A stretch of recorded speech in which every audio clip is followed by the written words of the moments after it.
পুরো ঘটনাটাই আপনার কাছের লোকদের শেয়ার করে দিন, যাতে সকলেই উপকৃত হন এবং বিকাশে নিরাপদ লেনদেন করতে পারেন। আসসালামু আলাইকুম, আশা করি সকলেই ভালো আছেন।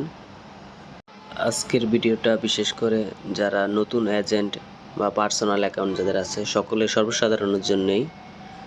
আমি তখন নতুন এজেন্ট নিয়েছি, সবেমাত্র বিকাশের ব্যবসা সম্পর্কে আইডিয়া নিচ্ছি।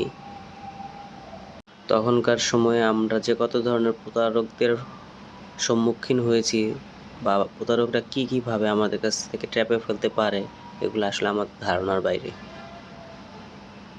আর নতুনদের ওনারা টার্গেট করে, আমি একটু আড়ালে থাকার কারণে আমার কাছে এগুলো একটু বেশি আসতো। আপনারা খেয়াল করে দেখবেন যে আমার যে কাস্টমার আসে উনি অল্প কিছু টাকা পাঠাবেন, মানে সেন্ড মানি করার জন্য। আমি এখানে প্রথমে ভুল করি, অপরিচিত ওনার ফোনটা আমি হাতে নিয়ে, মানে আমার পরামর্শ থাকবে যারা নতুন দোকানদার তারা পরিচিত কেউ ছাড়া অন্য কারো ফোন নিয়ে নিজ দায়িত্বে মানে টাকা পাঠাবেন না, ক্যাশ আউটও করবেন না, ওনারটা উনি নিজ দায়িত্বে করে নেবেন। সবাই যে খারাপ হবে এমনটাও না, তবে আপনাদের সর্বোচ্চ সতর্ক থাকতে হবে। আমি এখানে ওনার যে নাম্বার টাকা পাঠাবে, আমি ওই নাম্বারটা উনি ফোন দেয় আমার কাছে, পরে আমি নাম্বারটা ফোনের মাধ্যমে নিয়ে টাকাটা পাঠাই। যাই হোক, যেহেতু আমি এখানে একা ছিলাম, যদি ওনার ফোনে বিশেষ কিছু দেওয়া থাকতো, উনি তো আসলে এখানে মাস্ক পরা, আমার তো কোনো সুরক্ষা ব্যবস্থা ছিল না।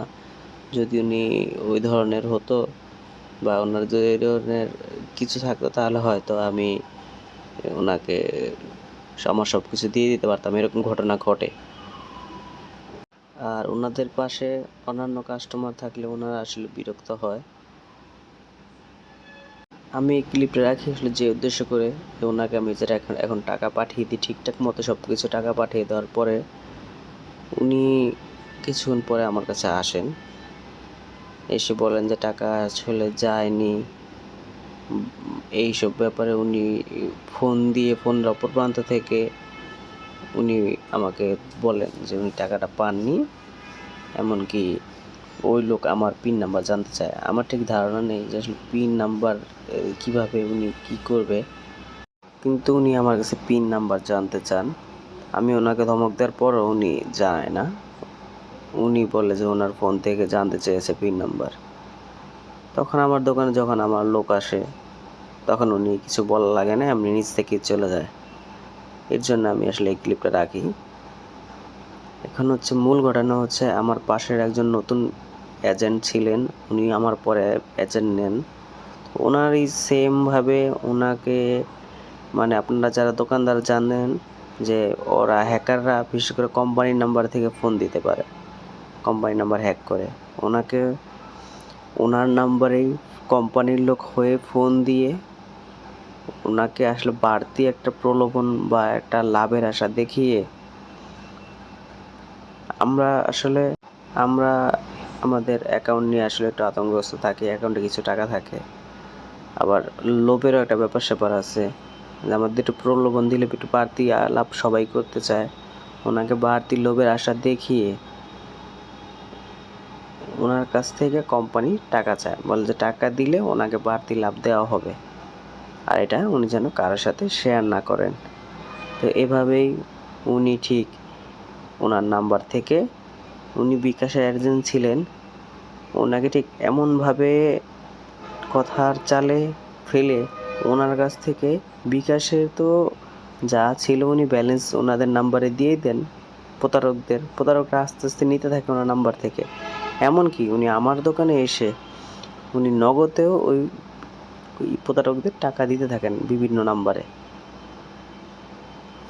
প্রতারকরা ওনাকে ফোনে রেখেই বিভিন্নভাবে বিভিন্ন কথা বলে বিভিন্ন নাম্বার দিয়ে আস্তে আস্তে টাকাগুলা ওনাদের নাম্বার নিতে থাকেন। তো আমি শুধু আমার যে নাম্বার টাকা পাঠাচ্ছি, আমি প্রায় ওনাকে টাকা পাঠিয়েছি ৮১,০০০ টাকা। এতগুলা টাকা পাঠানোর পরে আমি আসলে আর আমার পাশের দোকানদারকে কিছুই জিজ্ঞেস করিনি। কিন্তু কিছুক্ষণ পরে আমি জানতে পারলাম যে উনি যেই নাম্বার টাকাগুলা দিয়ে দেন ওগুলা প্রতারক।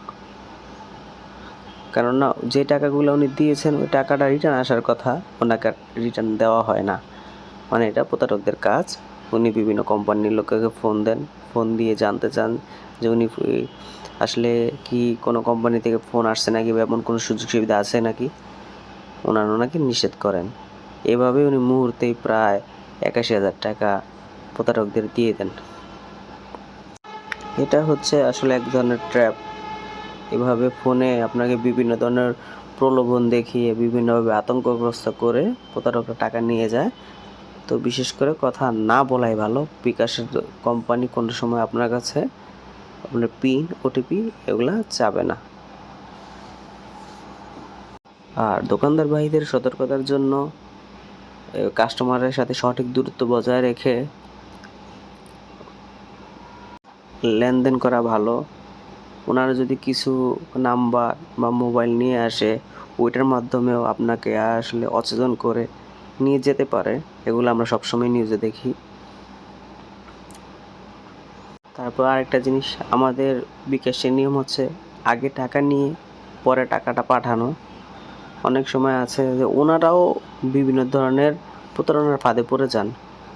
তো ওনারা আগে নাম্বারে টাকা পাঠিয়ে দিলে পরে ওনার নাম্বার টাকা না দিতে পারলে আমরা আর টাকা আদায় করতে পারবো না। এবং প্রতারকরা সর্বসময় নতুন নতুন পথ আবিষ্কার করতে থাকে।